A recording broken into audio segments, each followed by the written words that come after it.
Assalamu alaikum. You are listening to Malik Shahzaib, and in this lecture, we are going to learn about the regular expressions. तो इससे पहले वाली जो video थी उसमें हमने ये पढ़ा था कि ऑटोमेटा में हम लैंग्वेजेस से डील करते हैं, ठीक है। तो लैंग्वेजेस से डील करते हैं हम लोग। तो इसी तरह जो रेगुलर एक्सप्रेशन है हमारे पास, वो लैंग्वेज को रिप्रेजेंट करने का एक तरीका है। इसी तरह डिस्क्रिप्टिव मेथड भी है, फाइनाइट ऑटोमेटा है, F A, N F A और डी एफ ए, इसकी 2 टाइप्स होती हैं। ये खैर हम बाद में डिस्कस करेंगे। तो अभी इस वीडियो में हम ये चीज़ पढ़ेंगे कि रेगुलर एक्सप्रेशन हम क्यों यूज़ करते हैं, और जब हमारे पास डिस्क्रिप्टिव मेथड था जो कि हमने इससे पहले वाली वीडियो में पढ़ा है कि हमें उसमें क्वेश्चन में उसने लैंग्वेज दी हुई थी और वो कह रहा था कि इसको डिस्क्रिप्टिव मेथड से इसको रिप्रेजेंट करो। तो लास्ट वाली वीडियो में हमने पढ़ा था, लेकिन अब हम पढ़ेंगे रेगुलर एक्सप्रेशन। इस वीडियो में हम ये चीज़ देखेंगे कि जब हमारे पास डिस्क्रिप्टिव मेथड था तो फिर हमने रेगुलर एक्सप्रेशन क्यों यूज़ किया। अभी आपको मैं इन तीनों की एक एग्जांपल देता हूँ, ठीक है। तो ये देखें, मेरे पास एक लैंग्वेज है इस टाइम पे उर्दू, ठीक है। उर्दू स्पीकिंग हूँ मैं, तो मेरे पास एक लैंग्वेज है उर्दू, ठीक है। और इसका मैं कोई सा एक लफ्ज़ ले लेता हूँ, कोई सा एक वर्ड ले लेता हूँ। वर्ड मैंने यहाँ पे क्या लिया है, भागना। भागना मतलब जो इसको इंग्लिश में कहते हैं रनिंग करना, दौड़ना, भागना। ये मेरे पास इस लैंग्वेज का एक लफ्ज़ है। अब मैंने इसको रिप्रेजेंट करना है। इसको रिप्रेजेंट करने के देखें, मेरे पास ये एक लैंग्वेज थी उर्दू, ये मेरे पास एक लैंग्वेज है, ठीक है। इसको रिप्रेजेंट करने के मेरे पास 3 तरीके हैं। ये देखें यहाँ पे, और भी बहुत सारे हो सकते हैं, मैंने 3 ही लिए हुए हैं। तो यहाँ पे भी देखें 3 लिए हुए हैं, इसके अलावा और भी बहुत सारे हैं, लेकिन हमने फ़िलहाल 3 ही लिए हैं। अच्छा, तो ये भागना था। तो इसको अगर मैं इंग्लिश के अल्फ़ाबेट्स कौन से होते हैं आपको पता है, ABC के होते हैं। तो अगर मैं इंग्लिश के अल्फ़ाबेट्स को यूज़ करूं, ABC जो कि A से लेके Z तक होते हैं, तो मैं भागना को ऐसे लिखूंगा जो कि उर्दू का वर्ड है। अगर मैं उर्दू के अल्फ़ाबेट्स को यूज़ करूं, उर्दू के मेरे पास लेटर्स कौन से होते हैं, अलिफ बे पे, उनको अगर मैं यूज़ करूं तो भागना ऐसे लिखने होगा। अगर अरेबिक को यूज़ करूं तो उसका आपको पता है उस पर ज़ेर ज़बर होती है, तो उसमें उसको ऐसे रिप्रेजेंट करेंगे। तो ये एक लैंग्वेज को रिप्रेजेंट करने के हमारे पास काफ़ी सारे तरीके होते हैं, ये हम पढ़ेंगे इसमें। पहले हमने डिस्क्रिप्टिव मेथड पढ़ा है और अब हम रेगुलर एक्सप्रेशन पढ़ेंगे। अच्छा, क्वेश्चन ये है कि हम रेगुलर एक्सप्रेशन को जो सा है ना, हम रेगुलर एक्सप्रेशन को क्यों यूज़ करते हैं। तो देखें, आपको यहाँ पे लिखा हुआ भी नज़र आ रहा होगा कि डिस्क्रिप्टिव मेथड से लैंग्वेज के जो सा है ना सारे वर्ड्स नहीं लिख सकते हम। तो हम चाहते हैं कि कोई एक ऐसा तरीका हो, एक छोटी एक लाइन हो छोटी सी, जिसमें हमें सारी लैंग्वेज के वर्ड्स मिल जाएं। तो इसलिए हम रेगुलर एक्सप्रेशन यूज़ करते हैं। इसी बात को अगर हम एग्जांपल से करें तो आपको ज़्यादा अच्छा समझ आएगा। एग्जांपल से ऐसे कि देखें, हमें उसने क्वेश्चन दिया है। क्वेश्चन कहता है कि अगर लैंग्वेज के अल्फ़ाबेट्स दो हैं, एक A और B, ठीक है। कहता है आप इस लैंग्वेज में वो वाले स्ट्रिंग्स हैं, ठीक है, जो कि A से स्टार्ट होते हैं। All strings which start with A, जो कि A से स्टार्ट होते हैं। तो अगर मैं इसको डिस्क्रिप्टिव मेथड से लिखूं तो कैसे होगा, हर लफ्ज़ के पहले A आना चाहिए। तो सबसे पहला तो A है, कि इससे पहले A ही आ रहा है, सबसे पहले A आ रहा है। फिर देखें, सबसे पहले A आ रहा है, फिर A आ रहा है, फिर A आ रहा है, ठीक है, फिर A आ रहा है, अप टू सो ऑन। ये हज़ारों करोड़ों लाखों लफ्ज़ इस तरह के बन जाते हैं जिनके पहले A आता है।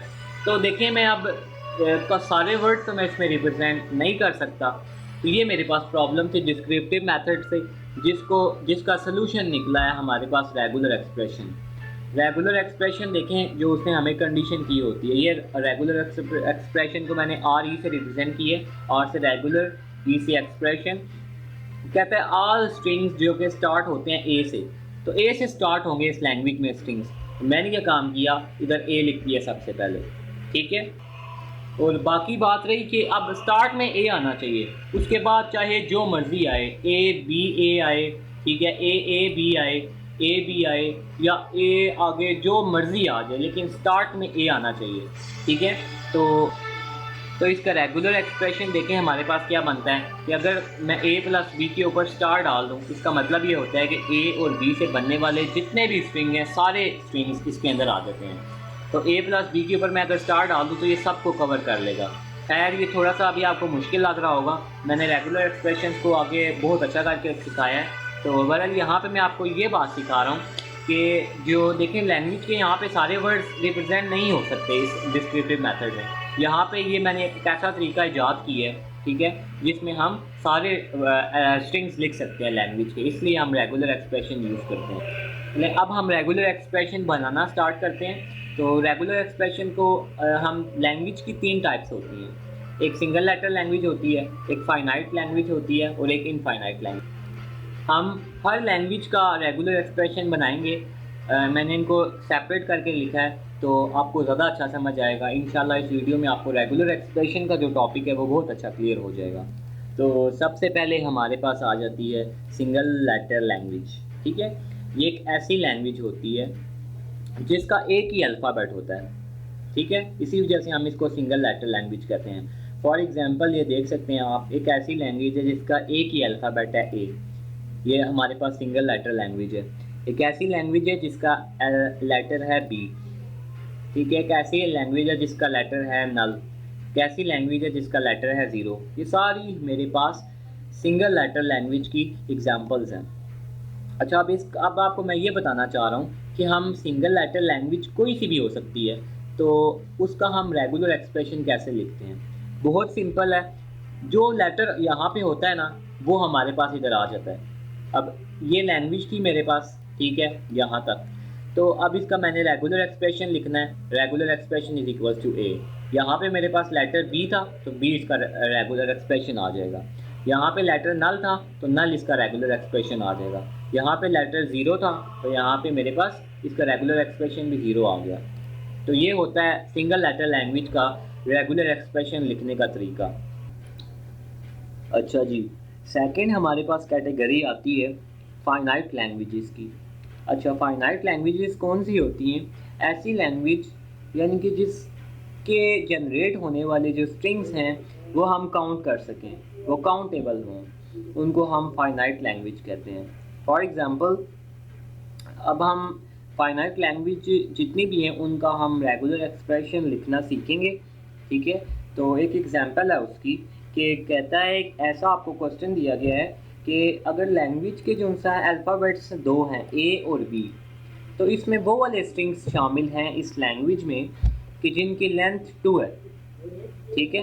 तो इसके जो सबसे पहले इसके 2 स्टेप्स हैं इसका रेगुलर एक्सप्रेशन लिखने के लिए। सबसे पहला आपका सॉल्यूशन इसका ये आता है, पहला स्टेप आपका ये है कि आप सबसे पहले इनसे जनरेट होने वाले आपने स्ट्रिंग्स लिख लेने हैं, ठीक है। तो लेंथ 2 है ना, तो ए और बी से 2 लेंथ के कौन कौन से बन सकते हैं? एक मेरे पास डबल ए बन सकता है, ठीक है, फिर डबल बी बन सकता है, फिर मैं ऐसे कर सकता हूँ ए बी करके एक लिख लेता हूँ और फिर इसको उल्टा कर लेता हूँ, बी ए करके लिख लेता हूँ। तो 2 लेंथ के यही बनते हैं स्ट्रिंग्स। देखें आप, इसके स्ट्रिंग्स आप काउंट भी कर सकते हैं 1 2 3 4। तो ये एक फाइनाइट लैंग्वेज है, ऐसी लैंग्वेज जिसके हम स्ट्रिंग्स काउंट कर सकते हैं, तो इस वजह से इसको हम फाइनाइट लैंग्वेज कहते हैं। तो सेकंड स्टेप आपने क्या काम करना है? फर्स्ट स्टेप आपको समझ आ गया कि उस लैंग्वेज से जनरेट होने वाले जितने भी स्ट्रिंग्स हैं लेंथ 2 उसमें दिए हुए थे, मैंने सारे स्ट्रिंग्स लिख लेने हैं और सेकंड में सिंपल उनको ऐड कर लेना है। ये मेरे पास ए था, ये बी था और ये ए बी था और ये बी ए था, इनको मैंने ऐड कर लिया और ये मेरे पास रेगुलर एक्सप्रेशन आ गया इस लैंग्वेज का, ठीक है। अच्छा, थर्ड और लास्ट में हमारे पास आती है इनफाइनाइट लैंग्वेजेस। इनफाइनाइट लैंग्वेजेस ऐसी लैंग्वेज होती हैं कि जिनसे बनने वाले स्ट्रिंग्स हम काउंट ना कर सकें, ठीक है, यानी कि स्ट्रिंग्स हम इस लैंग्वेज के काउंट नहीं कर सकते, इसको हम इनफाइनाइट लैंग्वेज कहते हैं। अच्छा, अब इस को करने के लिए ना ये बहुत इंपॉर्टेंट है। इसको करने के लिए हमारे पास 2 प्रॉपर्टीज़ आती हैं। एक प्रॉपर्टी को कहते हैं क्लीन क्लियर और सेकंड प्रॉपर्टी को कहते हैं पॉजिटिव क्लियर। अच्छा, क्लीन क्लियर को हम ये आप देख सकते हैं यहाँ पे स्टार के निशान से रिप्रेजेंट करते हैं और जो पॉजिटिव क्लियर होता है इसको हम प्लस के निशान से रिप्रेजेंट करते हैं, ठीक है। अच्छा, इन दोनों में अब डिफरेंस क्या होता है? इन दोनों में डिफरेंस ये होता है कि क्लीन क्लियर में हमारे पास नल भी होता है, ठीक है, क्लीन क्लियर में नल भी आता है और पॉजिटिव क्लियर में नल नहीं होता, इसमें नल हमारे पास जो होता है वो नहीं होता। अच्छा, अब हम इसकी एक एग्जांपल कर लेते हैं, इससे आपको क्लियर हो जाएगा। कहता है कि आपने रेगुलर एक्सप्रेशन लिखना है। आपको सवाल ये दिया गया है कि अगर तो जो सा है सिग्मा ए के इक्वल है, ठीक है, यानी कि एक ऐसी लैंग्वेज है जिसके अंदर एक अल्फ़ाबेट है, ठीक है, और इससे आपने क्या लिखना है, ऑल स्ट्रिंग्स। इससे आपने ऐसा रेगुलर एक्सप्रेशन लिखना है कि जो इनसे जिससे सारे स्ट्रिंग्स बनते हों, ठीक है, ठीक है। तो अब देखें, ए से जनरेट होने वाले जितने भी स्ट्रिंग्स थे वो हम सबसे पहले लिख सकते हैं। अब ये स्टार है ना, क्लीन क्लियर है, तो इस वजह से यहाँ पे हमारे पास पहले नल आएगा। उसके बाद ए से बनने वाले जितने भी स्ट्रिंग्स हैं, पहले अब ए आएगा एक दफ़ा, फिर ए दो दफ़ा, फिर ए तीन दफ़ा। बी नहीं इसके अंदर आ सकता। बी इसके अंदर क्यों नहीं आ सकता? वो इसलिए नहीं आ सकता क्योंकि इसका अल्फ़ाबेट ही एक है। तो ए से बनने वाले सारे strings up to so on देखें डॉट डॉट चलता जाएगा, ठीक है। तो ये मेरे पास अब ये लैंग्वेज थी, ये उसको रिप्रेजेंट करने का ये वाली जो लाइन में लिखा हुआ है ये डिस्क्रिप्टिव मेथड है। इसको अगर मैं रेगुलर एक्सप्रेशन में लिखूं, ठीक है, तो वो ए के ऊपर मैं छोटा सा स्टार डाल दूंगा, तो ये इसका रेगुलर एक्सप्रेशन बन गया। ये स्टार का मतलब ये होता है कि ए से बनने वाले सारे स्ट्रिंग्स, जितने भी स्ट्रिंग्स होते हैं वो सारे ए से बनने वाले स्ट्रिंग्स हैं।